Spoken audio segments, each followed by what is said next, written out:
It was a slow start tonight, as we mostly dealt with baby mama issues, but it still was a fun episode at the end. Welcome to the heart of the stories we tell.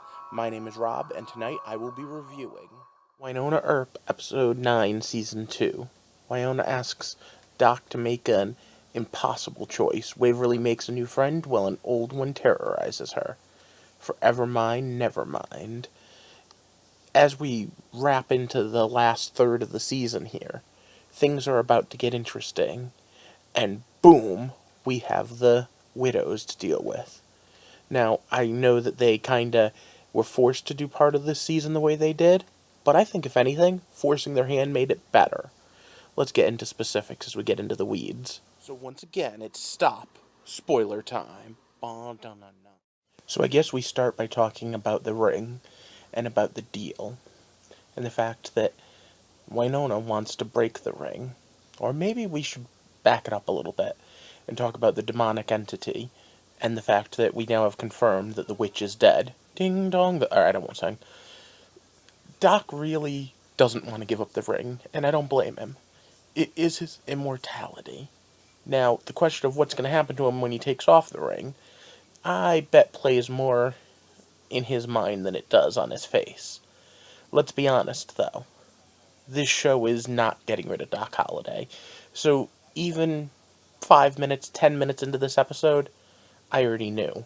He's not giving up the ring permanently and dying, because he's not dying.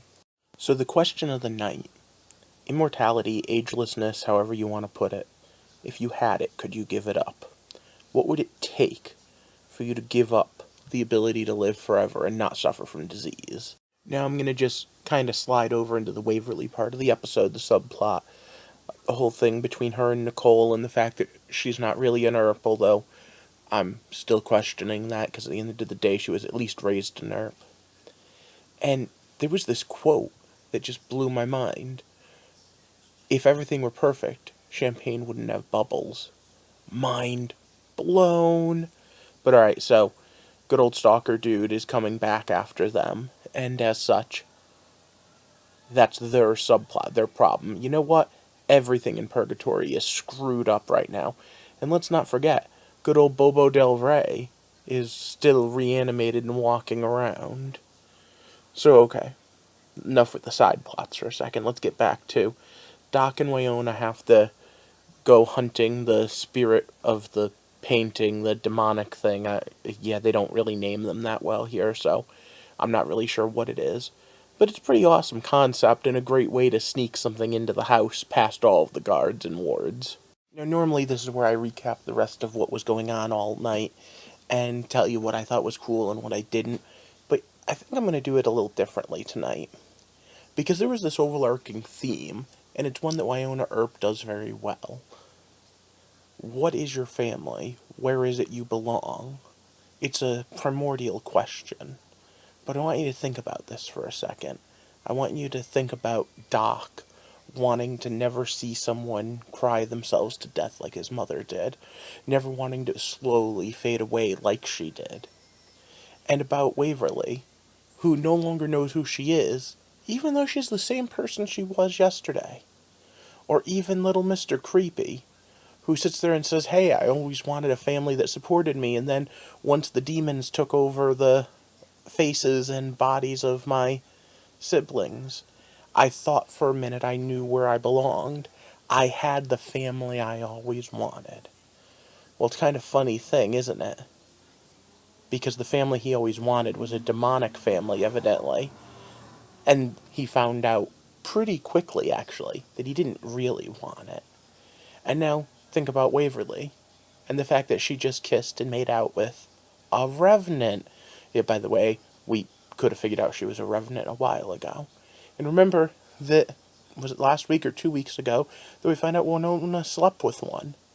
Because at the end of the day, the question of who is your family, and who do you spend your time with, and who do you trust, is an interesting one. Now, Doc and Wynonna getting everything out in the air is pretty cool, even though it was through demonic influence.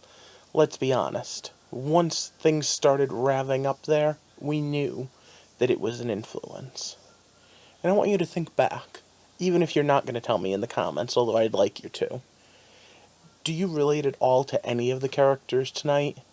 Are you Doc, who doesn't want to trust anyone and open up? Are you Wynonna, who's too much in control because she wants to know everything that's going on? Are you Waverly, lost and adrift? Or maybe you're even the creepy dude who just wants to find the family that he always wanted, even if he doesn't know for sure what it is he really wanted. Like I said, let me know down in the comment section below. I also wonder if you think he got his just desserts, because at the end of the day, I don't even know if he's becoming a vampire, if he's just being eaten alive and killed, if she's just taking his hand. Tonight's episode was weird. Weird in a good way, though. I enjoy where the story is going for the most part, even when I'm not 100% able to follow it. I do now, though, wonder what the season endgame is. I know that the actress that plays Wynonna already gave birth, so it's possible that that's the end goal, giving birth to whatever she's going to give birth to, which, keep in mind, thanks to Doc Holliday, might be some sort of magic, or might be the second child born of a Revenant. By the way, you all do know who the first child of the Revenant's going to turn out to be, right? Even she started to figure it out now.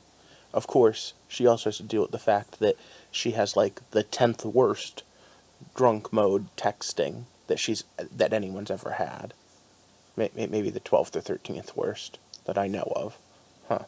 Alright, anyway, if you like my insane ramblings, like and share this video, because that helps the channel out and helps it grow. And of course, subscribe if you haven't already, and enable the alerts to get them when I put these videos up, because I'm trying to build a community here, one that will allow us to take a look at the whys and the hows, and even if tonight wasn't the most profane look at storytelling, in general, I like to tear them apart and see why we tell them. And tonight's was just so chock full of symbolism that made me just so want to tell this story. For now, I hope you have a good night, and thanks for walking with me through the heart of the stories we tell.